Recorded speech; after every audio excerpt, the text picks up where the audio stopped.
Bincang bersama. Hai small listeners, apa kabar Anda di hari Sabtu ini dalam podcast Bincang Bersama? Kali ini Audrey Joanna akan mengajak ngobrol sosok yang bikin Audrey deg-degan ya, karena ini jabatan dipertaruhkan nih sebenarnya di hari ini. Kita sudah kedatangan Mas Andi Budiman selaku CEO dari KG Media. Hai Mas Andi. Halo Audrey. Gimana kabarnya Mas? Baik. Baik. Lately lagi sibuk apa nih Mas Andi? Kalau akhir tahun banyak nyiapin bisnis plan untuk tahun depan, tapi udah kelar sih. Bisnis planning udah kelar, ya sekarang sebenarnya lagi sibuk untuk ini lagi bulan-bulan kampanye, artinya media kita kan media pemberitaan, lagi sibuk nyiapin, udah mau debat. Betul. Kemudian nanti ada survei juga yang akan dikeluarkan oleh Kompas, terus udah tuh rangkaiannya sibuk terus sampai Februari nanti. Padat lah. Padat banget. Tapi kalau di tengah kepadatan aktivitas Mas Andi, me time-nya Mas Andi tuh ngapain sih Mas? Saya tuh sebenarnya cukup rutin ya. Aktivitas tiap hari ya. Bangun antara jam 5 sampai setengah 6. Habis itu ngecek berita. Pasti. Karena kan kita ada di industri berita, jadi mesti update. Karena jam 5 kan e-paper Kompas udah terbit tuh. Betul. Artinya saya bisa baca Kompas pagi-pagi di versi digital mereka.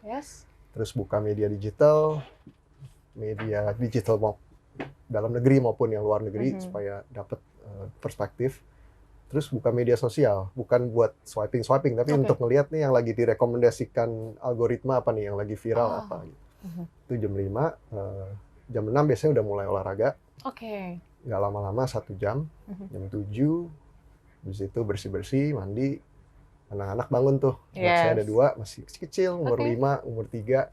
Jadi mereka sekolah masuknya belum jam 7, masih jam masih agak siang lah, jam setengah 9. Jadi mereka bangun jam setengah 8, kita makan pagi bareng. Di situ mereka berangkat sekolah, saya berangkat kerja. Ya udah, habis itu kerja. Kalau malam nggak ada acara di luar, pulang main sama anak. Itu Senin sampai Jumat lah ya. Kalau Sabtu, kalau pas nggak ada acara kantor gitu ya udah buat keluarga. Minggu buat keluarga, buat gereja juga setengah-setengah. Menarik tadi. Rutin. Masih sarapan bareng gitu ya Mas ya? Sama anak-anak ya, karena waktu saya kan nggak banyak sama mereka. Kalau tadi pas ada acara sampai malam atau di kantor sampai malam kan saya nggak ketemu. Betul. Karena mereka jam 8, setengah 9 udah tidur. Jadi cuman ketemunya pagi sama kalau weekend. Tapi dulu Mas Andi waktu kecil apakah merasakan seperti itu juga bersama dengan keluarga, atau mungkin karena sibuk kerja ya jadi sulit, makanya Mas Andi? Papa saya waktu itu. Iya, papa saya tuh dia profesional, dia karyawan profesional di satu perusahaan. Dari mulai dia sebelum lulus, jadi masih kuliah sambil kerja di satu perusahaan itu sampai dia pensiun. Dan tadi pertanyaannya, apakah punya banyak waktu? Saya ingat waktu saya kecil itu papa saya lagi sibuk-sibuknya. Dan sekarang saya punya atasan, ini bos kita sama-sama nih, namanya Pak Lili Utama, anaknya Pak Yakob. Ada satu yang saya selalu ingat, Pak Lili manggil saya, terus dia bilang, Mas Andi, pastikan kasih waktu yang cukup buat keluarga. Waktu itu Pak Lili juga sempat cerita, ayahnya Pak Lili, Pak Yakob kan juga orang yang luar biasa sibuk ya ngebangun Kompas. Jadi kayaknya kita anak-anak yang papa-papanya kita itu papa-papa yang sangat sibuk di bidangnya masing-masing ya. Jadi mungkin kita merasakan kerinduan yang sama tuh untuk punya waktu yang cukup. Jadi nasihat Pak Lili, ya udah saya ikutin, kasih waktu yang sebisa mungkin, kasih waktu yang secukupnya untuk keluarga. Sebisa mungkin hadir ya Mas ya? Bisa mungkin hadir. Kemarin saya terima rapot anak saya misalnya. Kalau istri lagi sibuk ya saya harus bisa ganti. Ya harus berbagi peran juga ya? Iya, sekarang nggak bisa lagi bapak-bapaknya. Menyaksikan dari belakang atau di kantor aja.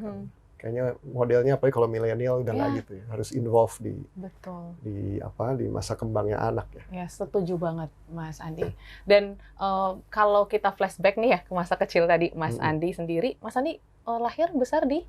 Saya lahir ketahuan umur. Saya lahir tahun 80. Jadi tahun 80 itu unik. Jadi kalau Audrey misalnya lihat generasi milenial, generasi X itu apa tuh peralihannya tuh tahun 80 tuh. Yes. Jadi 80 ke atas maksudnya kalau lahirnya 80, 81 dan seterusnya kan itu millennials. Kalau 80 sebelum 80 itu kan generasi X. Nah, saya tuh ada di persimpangan. Saya lahir di Jakarta, besar lahir sampai SMA 1 saya di Jakarta. Habis itu saya sekolah lanjutin di Amerika Serikat. Jadi saya di antara persimpangan dua generasi X dan Y, milenial Y. Terus juga mengalami masa kecil remaja di Indonesia sebagai orang Indonesia, tapi juga di konteks luar. Jadi banyak apa ya, kalau kita sebagai generasi itu kan mengalami ketika kita muda ya, generasi X, generasi Y, baby boomers sampai sekarang generasi Z pasti mengalami peristiwa-peristiwa kritikal tuh dalam hidup kita sebagai sebuah generasi ya. Nah, kalau di Indonesia kan generasi X itu peristiwa besarnya reformasi. Betul, 98. Artinya saya umur 18 tahun tuh waktu itu. Nah, reformasi itu pasti punya impact tuh ke generasinya saya tuh. Pasti. Itu kan luar biasa. Reformasi kan dari peralihan dari eranya Pak Harto yang sangat sentralistik tuh. Kemudian ke era reformasi yang lebih liberal. Liberal dalam arti lebih bebas dalam hal berpendapat, bermedia, berpolitik, berekonomi.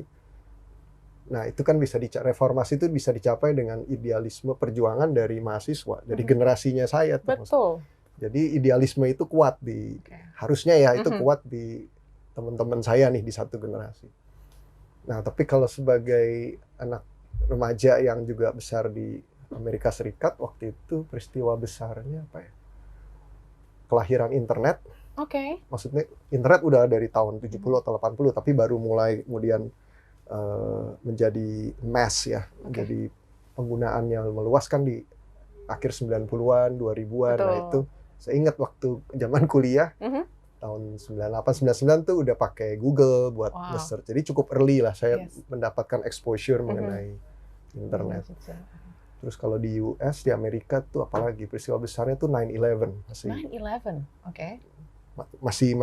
masih diajarin nggak tuh soal 9/11 tuh itu peristiwa WTC, Menara Kembar, terorisme runtuh. Waktu itu saya ada di US, jadi sangat merasakan dampaknya. Saya bisa kerja di Kompas sebenarnya juga karena dampak dari 9/11 nanti cerita lebih lanjut. Siap, Mas. Berarti menarik ya, ada peralihan hidup yang mungkin Mas Andi rasakan mulai dari ya tadi ada reformasi, terus juga dari budaya Indonesia yang sudah 18 tahun dirasakan, akhirnya harus pindah ke Amerika dan mungkin ya harus survive juga di sana. Tapi aku penasaran Mas, untuk ke Amerika sendiri pasti Mas Andi punya tujuan tersendiri gitu. Dulu tujuannya apa? Lanjut kuliah? Lanjut studi? Ya, karena ya mungkin karena ngikutin patternnya kakak-kakak saya. Jadi mereka selesai SMP, SMA, kemudian kuliah. Sebenarnya sih di Indonesia nggak kalah bagus ya. Cuman waktu itu mungkin diminta, waktu kan masih umur belasan tahun, lebih nurut orang tua lah ya. Jadi ini mungkin beda ya, kalau generasi sekarang kan, gue maunya gini. Kalau dulu kan ya kita tungguin diarahkan gitu. Orang tua maunya apa kita ikutin lah. Betul. Ya orang tua saya sebenarnya menyekolahkan kami di sana bukan karena di Indonesia pendidikannya kurang baik, karena sebenarnya universitas di Indonesia juga bagus-bagus. Cuman lebih untuk bahasa supaya lebih fasih dan juga kemandirian. Betul. Karena buat orang tua saya pendidikan ya seperti orang tua lainnya lah ya. Itu penting banget. Nggak cuma dari orang tua saya, tapi dari opa saya gitu ya, kakek saya itu mereka orang-orang yang sangat peduli pendidikan. Jadi saya diceritain ayah saya itu kuliah 10 tahun baru lulus. Wow, 10 Karena tahun. sambil kerja. S1-nya itu dia magang, sambil kerja, sambil kuliah gitu. Nah, waktu itu dia udah pacaran sama mama saya. Dari SMA. Jadi kalau kuliahnya aja 10 tahun, pacarannya udah 10 tahun. Tapi nggak boleh menikah sama opa saya. Karena belum tamat. Papa saya belum lulus-lulus. Jadi waktu itu lulus, diceritain papa saya ketemu opa saya nih, udah lulus nih, ngasih ijazah. Ya. Terus opa saya buka kaleng biskuit orang zaman dulu, terus ngeluarin dana buat ya udah lu nikah deh. Wah, romantis banget ya. Jadi itu barternya itu ijazah, baru lu boleh nikah, dibayarin gitu. Jadi ya gitu, nggak ada kompromi kalau untuk memberikan pendidikan atau mengutamakan pendidikan yang terbaik lah buat anak-anak mereka. Itu kebawa sampai orang tua saya juga ke saya. Ya pendidikan itu yang membedakan kita. Betul. Karena mungkin juga orang tua saya, papa saya dalam bekerja tuh dia banyak berhubungan dengan perusahaan-perusahaan Jepang. Jadi dari dulu dia concernnya itu kan Indonesia kan kaya luar biasa ya, kaya dengan sumber daya alam. Tapi kenapa ya kalau melihat perekonomian kok Jepang lebih maju gitu? Padahal Indonesia lebih kaya, Jepang kan selalu ya, punya sumber dayanya terbatas gitu. Nah, papa saya percayanya yang membedakan itu tadi pendidikan. Pendidikan yang membedakan sebuah negara bisa maju atau kurang maju gitu. Itu kenapa dia sangat concern banget. Jadi dia bilang warisan terbaik yang papa kasih kamu adalah pendidikan. Oke. Manis sekali ya love language-nya ayah dan ibunya Mas Andi. Tapi menarik Mas, sudah move ke Amerika jauh-jauh gitu ya, dengan mungkin tekad ya ingin memperbaiki kehidupan, terus juga mungkin memberikan yang terbaik untuk orang tua. Dulu kepikirannya mau ambil jurusan apa Mas? Jadi waktu SMA mau kuliah, sebetulnya pengennya jadi jurnalis. Oke, jadi pengen jurnalis itu dari dulu ya? Pengen jadi penulis, pengen belajar sejarah, terus nanti karirnya jadi jurnalis. Karena senang banget saya sama sejarah. Waktu SMA, kelas favorit saya itu sejarah. Terus tadi bedanya, kalau generasi sekarang mungkin ya udah, gue maunya ini, passionnya ini, terus udah. Kalau ini kan zaman dulu enggak. Telepon dong orang tua. Waktu itu kan saya udah di US. Terus diskusi kan, oh ya udah mau lulus, mau ngambil apa, mau daftar kemana kan gitu. Ya nih lagi mikir-mikir mau ngambil sejarah. Mereka pada bingung. Kok sejarah? Karena ya papa saya insinyur, kakak saya semua insinyur. Terus mereka bilang, aduh jangan deh gitu, karena orang ya waktu itu kan selalu mikir, wah kalau nggak jadi insinyur atau dokter atau apa, lu mau kerja apa gitu kan. Nggak seperti sekarang lah, udah karir apapun kan, kayaknya orang tua oke aja lah, yang penting sekolah, karena kan opportunity juga mau jadi ABC bisa. Kalau zaman itu, wah ya harus ini, harus udah akhirnya kan ya tadi masih harus nurut lah ya, karena kan dibayarin juga kuliah. Ya udah jadi insinyur, jadi saya kuliahnya teknik industri. Teknik industri, dan akhirnya melanjut S2 bisnis ya Mas ya? Iya, tapi selisihnya panjang tuh. Ya? Saya lulus teknik industri 2001 akhir, saya kuliah S2 ketika udah kerja di Kompas tahun 2012. Jadi kerja dulu masuk 2003 di Kompas, 2012 9 tahun kerja, akhirnya baru kuliah lagi S2. Berarti after lulus tamat gitu ya Mas? Itu langsung kembali ke Indonesia, langsung bekerja. Nah, jadi tadi cerita bagaimana peristiwa 9/11 bisa jadi berdampak ke saya, jadi kerja di Kompas. Jadi tadi kan saya lulus tahun 2001 akhir tuh. Nah, 9/11 tuh tahun 2001. Oh, pas banget momennya. Kan 9/11 kan 11 September 2001. Nah, waktu saya lulus akhir 2001, saya pengen langsung lanjutin S2. Di sana juga di US. Udah daftar, udah diterima semua. Tapi kemudian kakak saya menikah 2002. Jadi saya harus pulang dong. Nggak bisa stay terus karena ntar dipecat jadi anak gitu. Keluarin di kakak ya. Keluarin dari kakak gitu. Jadi Juni 2002. Walaupun saya udah diterima, semua udah tinggal Agustus September masuk kan, semester ganjil, semester 1 kan. Tapi Juni pulang dulu lah sekalian. Ya udah sebelum kuliah pulang dulu. Toh tadi kakak saya nikah, saya mau hadir. Nah, terus untuk bisa masuk lagi ke Amerika, untuk kembali ke sana untuk kuliah, kan harus ada namanya visa, student visa. Nah, itu nggak keluar. Oh, karena masa itu? Karena waktu itu, habis kejadian 9/11, pengajuan visa Amerika, terutama visa student ya, itu diperketat luar biasa. Karena kalau ngikutin sejarahnya 9/11, waktu itu yang pelaku terorisnya, itu dia bisa ada di Amerika dan kemudian melakukan tindakan itu. Dia bisa menetap di sana karena student visa, under student visa. Jadi waktu itu diperketat semua. Akhirnya nggak dapet, jadi harusnya kuliah September, nggak keluar itu visanya. Nah 2002 tuh. Nah terus saya ingat waktu Oktober, udahlah ini udah nggak bisa berharap kan, nggak tahu Betul. masa mau nganggur nggak Berapa lama ngapain-ngapain nih berapa ya? lama. Aha. Nah habis itu udah mulai cari-cari kerjaan. Mhm. Terus saya ingat mama saya yang ngelihat iklan lowongan di koran Kompas. Oke. Ada lowongan percetakan Gramedia. Aha. Percetakan Gramedia itu percetakan under Kompas Gramedia. Mhm. Nah dia tahu kan saya suka baca dari kecil, suka ke Gramedia tuh. Oke. Dia mikirnya Gramedia itu toko buku gitu ya. Udah Yes. nih, ini ada lowongan nih di Gramedia. Iya. Kamu kan suka ke Gramedia, suka baca, coba deh.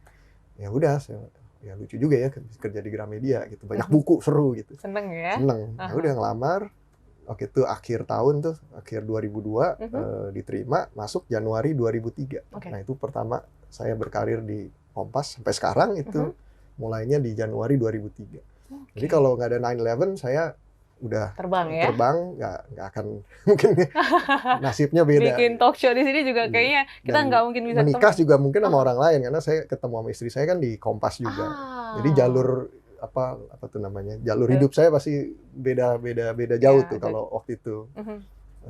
nggak ada 9/11 misalnya. Iya. Oke, berarti tahun ini udah 20 tahun ya Pas Mas ya? 20 tahun di Oke. Kompas Gramedia. Gimana Mas rasanya 20 tahun berkarir di satu tempat yang mungkin secara bisnis kan emang cukup luas ya. 20 tahun bukan stuck di satu apa betul. ya, hal gitu, tapi Iya. justru berkembang terus melihat perubahan itu. Seorang Adi Budiman ngerasain hal apa tuh Mas selama 20 Sebenarnya tahun? ngerasain yang namanya transformasi di dunia media ya. Karena waktu masuk 2003 waktu Oke. itu media cetak masih jaya-jayanya. Mhm. Dan saya tahu persis karena saya di percetakan. Saya tahu oplahnya Kompas berapa, oplahnya Oke. majalah Bobo berapa Aha.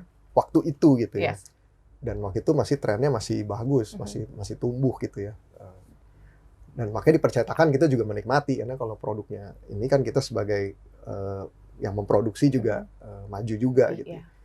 Nah, tapi saya ingat tuh 2003 masuk, kemudian dipindah dari waktu itu di Jakarta diterimanya, terus dipindah ke percetakan baru baru banget. Bahkan waktu itu tugas saya memang ngebangun percetakan baru itu di Bekasi, namanya daerah Cikarang. Oke. Percetakan Gramedia Cikarang. Nah, di situ kita mencetak sebenarnya produk paling favorit saya mencetak majalah. Majalah, buku. Bukan koran. Kalau koran cetak di Palmerah di Jakarta. Kalau di sana nyetak yang seru-seru tuh, majalah, komik gitu segala macam. Nah, cuman memang udah mulai berasa tuh karena waktu tahun 2003 2004 saya yang tadinya sangat getol membaca majalah bentuk fisik gitu ya. Saya sendiri udah mulai beralih tuh karena banyaknya kok lebih banyak online ya. Iya. Tapi saya kerjain di percetakan. Gimana nih? Jadi was-was gitu Betul, karena betul. kok dulu gue baca di cetak kok, tapi sekarang karena waktu itu internet mulai berkembang kan di Indonesia pun kan 2003 2004 tuh udah mulai ya. Udah mulai lah. 2007 tuh iPhone. Iya. Kalau masih ingat. Yang kecil ya. Ingat karena lu lahir tahun berapa? 96. Oh, artinya masih ingat kalau Masih ingat, ya. iPhone umur 11 tahun 2007 tuh keluar. Iya. iPad 2010. Betul. Android Samsung Galaxy tuh yang sekarang jadi yang populer lah itu Galaxy yang Samsung Galaxy generasi pertama 2010 saya ingat. Oke. Jadi waktu udah 2007 2010 tuh makin berasa, makin seringnya bacanya tuh saya ya, makin sering bacanya di online. Padahal saya kerja di percetakan. Jadi selalu ada gimana nih, gimana. Akhirnya 2012 saya ingat saya harus belajar lagi nih. Makanya kenapa kuliah lagi? Bisnis. Karena kewaswasan itu kalau saya hanya ngertinya nyetak gitu ya. Pikiran saya kan, waduh kalau nanti barangnya nggak dicetak lagi, gue gimana nih? Yes. Jadi udah belajar bidang lain deh, belok dari teknik ke bisnis. Gitu. Belajar bisnis. Oke, dan dari belajar bisnis, mulailah itu merambah ke media ya Mas? Nah, jadi 2012 saya ngambil MBA, kelas gelar bisnis, itu setahun sekolah. Yeah. Habis setahun balik lagi ke percetakan, tapi nggak lagi di pabrik, tapi di bisnis. Karena percetakan pun kan punya unit bisnis buat ngembangin percetakan baru, buat jualan percetakan. Itu 2013. Jadi setahun sekolah, balik lagi 2013. Nah, saya ingat akhir 2015 saya dipanggil Pak Lili Utama. Diminta untuk ke grup digital Grup Jadi di digital. dalam Kompas Gramedia itu grupnya dulu banyak, grup. Ada yang namanya grup digital, produknya kompas.com. Oke. Jadi diminta, karena waktu itu direktur grup digital, dia resign, jadi mesti ada yang gantiin. Jadi saya dipindah dari dunia cetak ke dunia digital, digital media. Nah itu 2015. Habis itu habis itu full di media terus sampai sekarang. Oke. Dan akhirnya bersinggungan dengan dunia media yang Mas Andi dulu mungkin inginkan gitu ya. Iya, Kalau sebenarnya kata lucu juga tuh. Iya, kalau kata anak-anak zaman sekarang inner child-nya kena tuh, Mas. Iya. Itu gimana rasanya? Akhirnya terjun langsung ke dunia media, tapi mungkin as a business-nya ya gitu ya. Iya. Kalau dulu pengen jadi wartawan, Betul. kalau sekarang ngurusin wartawan. Oke, gimana rasanya, Mas? Itu kan apa ya, point of view yang berbeda dari masa Mas Andi kecil ya. Tapi sebetulnya apa ya, keinginan jadi wartawan kan sebenarnya tadi berawal dari saya senang sejarah. Karena di sejarah itu banyak pesan sebetulnya. Dari sejarah kita belajar kesuksesan maupun kegagalan, bencana yang terjadi, bencana kemanusiaan itu kan kita pelajari di sejarah ya. Perang dunia, Holocaust, perang segala macam lah itu yang membuat begitu banyak penderitaan maupun juga ada titik-titik sejarah di mana itu orang membawa kebahagiaan ya tentunya. Itu kan kita belajar semua.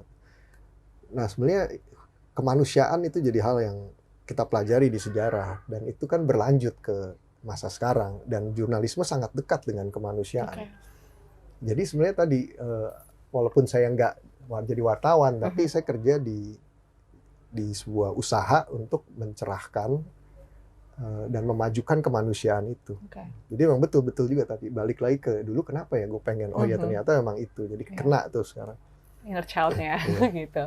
Tapi kalau misalnya melihat perjalanan karir dari awal ya Mas, dari industri cetak terus akhirnya ke media dan menjadi CEO lah ya yang memimpin KG Media yang kita tahu banyak banget nih ya.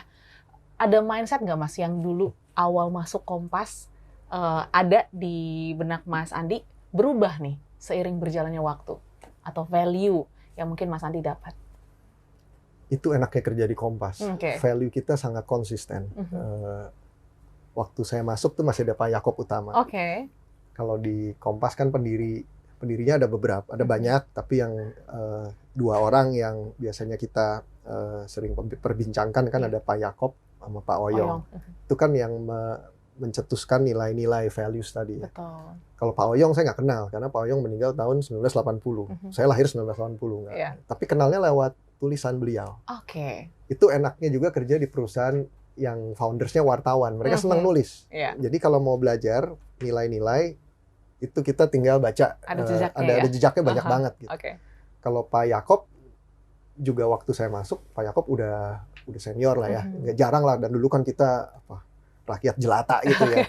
Walaupun Pak Yaakob juga senang senang sharing gitu. Nah, itu values-nya kalau tadi tanya berubahnya apa, terus terang itu kenapa saya mungkin 20 tahun stay ya, walaupun tadi dari percetakan ke media pasti banyak perubahan, harus belajar lagi, tapi nilai values-nya itu benang merahnya itu sama ya. Walaupun saya dulu di percetakan, sekarang di media, itu values Pak Yaakob, Pak Oyong semua.